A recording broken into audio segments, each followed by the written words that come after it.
It was a gun. I'm not voting. If we want to build our nation. The problem with the Somalians. Just want to experience something else than a black man. Move on, move Can't be like forward. a horse with blinkers on. Honestly say, I was about to have Corrupt sex and then I pulled crap, up. but it's nice. I remember vividly I was talking to friends of mine and telling them what happened to me, and it became like a joke because they laughed. And I was like, from now I'm never going to tell anybody what happened to me. I just felt like this was all my fault.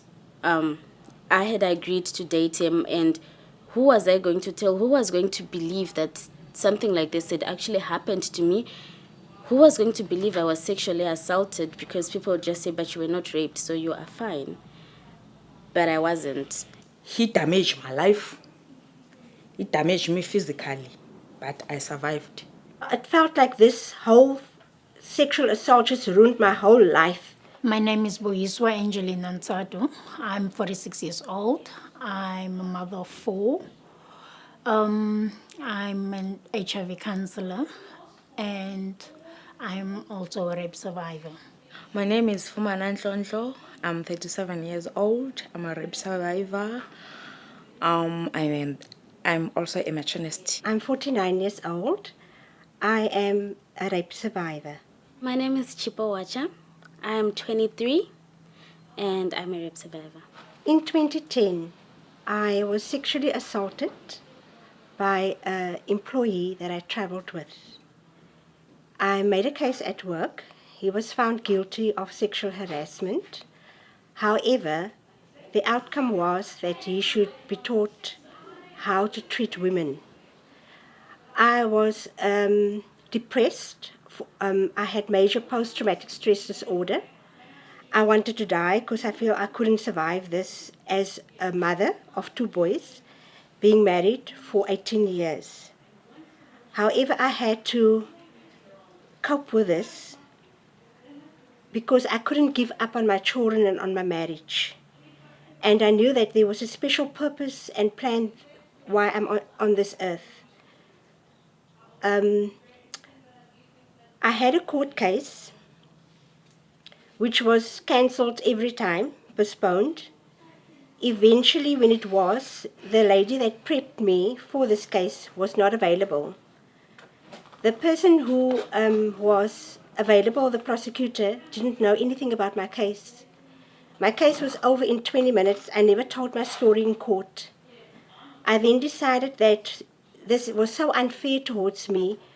I sent a request through to the MPA to help me with my case because I felt like he couldn't get away with this. He did it to previous women, and I felt degraded and I felt horrible that I have to suffer because of what he did to me. We eventually, as a family, lost everything we had. We had nowhere to go. I was basically homeless, while he's living a luxury life.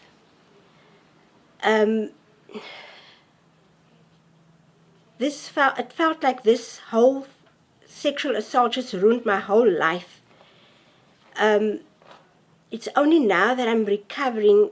2 years ago, 2014, I actually had cancer because I was so angry and stressed out. I had anxiety attacks, and I developed cancer. I had a mastectomy. I also had radiation for 35 days in and out of Tygerberg Hospital. I couldn't go to a normal hospital. I had to be happy with going to a clinic, sitting there every day in and out. I had chemotherapy, and it's only now that I can feel that I'm recovering from all of this, although my cases hasn't been dealt with properly because of the courts that has failed me. I still feel that I won't give up. I will keep on fighting, because if I am fighting, I'm not only fighting for myself, I'm also fighting for the next person who might be going through the same thing. I know I was raped, and I got over it. I opened a case, as Masha said, that the justice is failing us. I opened a case. The incident happened in Eastern Cape, but I opened a case here in Western Cape. After a year, the detectives from Eastern Cape came to Western Cape to take my statement after a year and opening the case. They took the statement and then I waited. After another year, they phoned me from Eastern Cape telling me that the prosecutor said that there's not enough evidence in my case, so the case is closed. Then I asked him, what kind of evidence do you need? And he said, I don't know. That was it. I told myself that I'm not going to drain myself because I've been draining myself, trying to prove myself to everyone. Now I'm tired of doing that. I need to prove myself to me. I need to take my power, my strength, my dignity, my love, everything, which is I've got now. Everything that I wanted, which is for me to be happy. Being married 18 years, obviously communication is the most important in my marriage. When this happened, I didn't know how I was going to tell my husband. And I know my husband would just kill this man. And it took me very long before I told my husband, about a month. And I just had to block this out of my head. No one must know anything. But because also the perpetrator,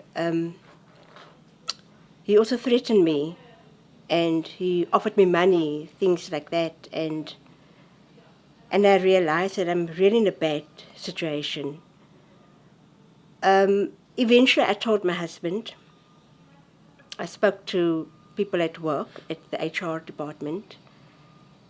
And most importantly, although it took about 2-3 years, I felt I had to speak to my boys about this so they can understand what it does to a woman if anything of this kind happened to a woman, even just trying to kiss a girl. It's really hard to understand what effect it has on a woman. And I had to teach and train my boys. It's not something that I would ever wanted to go through. But it happened, and I had to cope as well as I could with it. So for me, talking to my husband was very important because I was dead. Really dead to my husband, and he didn't deserve that. My parents, they were never there for me as I grew up as a child. My parents were always fighting, so I could never go to them with anything. And my husband is my support, and my children is my support, and they were the ones that could help me. If I had to vent, I could vent with my husband and tell him how I feel. As hard as it was, there are always things that you don't tell your family, but you can still go and speak to a higher power. I believe that during this time I would switch on my radio, listen to music to calm me down, and obviously pray and hope and trust and believe that I will get better. So that was my communication.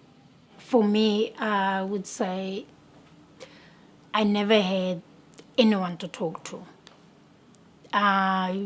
Since I was keeping all this pain, the hurt, I couldn't talk to my mother because by the time I went to a rape crisis, going through my counseling, that was a time when there was like my brother's case going on, and my mother didn't believe that my brother would rape my stepsister. And yeah, I come in and say, do you remember so-and-so that they hurt me? Was like, it's not gonna help me right now, because my mom at that time, she was like in the 60s. And the only time where I felt like I got support was where I worked. That was like, for me, I had kind of have to build myself like a support system, because I could feel myself like right now I'm falling apart. I am this mother of 4 girls, and I need to be strong. But now this mother of 4 girls are now completely like falling apart. And I can't talk to my mom because my mother wouldn't understand, because she believes that her own son won't rape anyone. But the thing is, mostly in African families, these things are not discussed. We don't talk about them. I never had a conversation with my parents where, or even my little brother. He knows what happened, but he has never asked me about it. My parents have never asked how I am, how I'm feeling, how I dealt with everything. Even when I got depressed, I felt I couldn't even show it. I would just be this happy person when I got home from work, because I had to shield myself, I think, in a way, from whatever was going to be said. But I think this is something that should be talked about, that should be discussed, because when you go through something like this and you want someone to talk to, your family is who you turn to. But yes, as I said, there's this whole cultural thing where you do not talk about it. It has happened, you're dealing with it, but you do not bring it up. Forgiveness was very, very hard. When I was walking, wherever I was walking in a mall or having coffee with friends, I was always looking for the same kind of person that looked like him. In every man that I saw, I wanted to see him, because I wanted to tell them who they are. And for me, telling them who they are was nothing but a perpetrator, a horrible person. He is scum of the earth. I wanted to tell him exactly what I felt about him, what a devious, spineless creep he is. But I also knew deep within me I had to let go. I let go of my anger. I had to deal with everything that I went through, and I had to take my power back. And I know right now he doesn't have any power, because he's sitting with all the guilt. He has to deal with all the guilt, and I know he's taking the guilt. He's actually like an alcoholic. He drinks every day because he doesn't know how to cope with the guilt. But I'm free because he's not my hero. No. I am the hero of my story. Yes. My dream is to impact someone's life out there who's in need of advice, financial advice, who needs help with children, guiding them. I want to impact your life.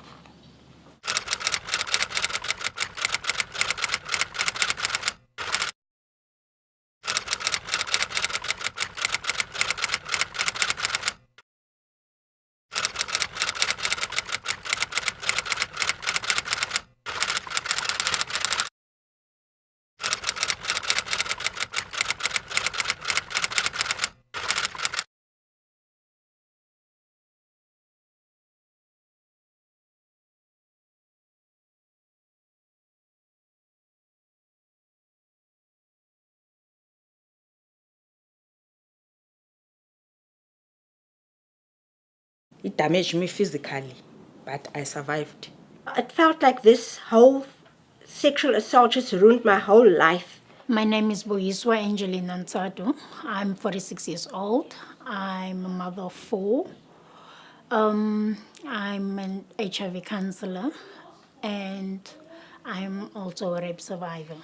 My name is Fumana Nhlonhlo. I'm 37 years old. I'm a rape survivor.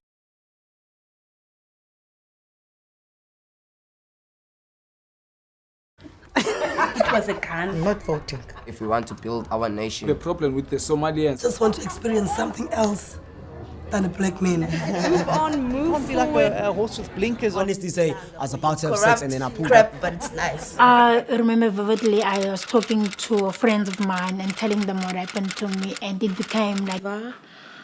I'm also a matronist. I'm 49 years old. I am a rape survivor. My name is Chipo Wacha. I am 23. And I'm a rape survivor. In 2010, I was sexually assaulted by an employee that I traveled with. I made a case at work. He was found guilty of sexual harassment. However, the outcome was that he should be taught how to treat women. I was depressed. I had major post-traumatic stress disorder.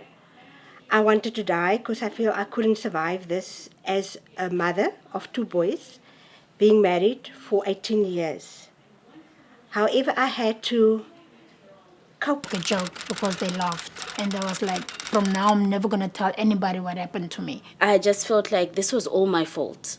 I had agreed to date him, and who was I going to tell? Who was going to believe that something like this had actually happened to me? Who was going to believe I was sexually assaulted? Because people would just say, but you were not raped, so you are fine. But I wasn't. He damaged my life.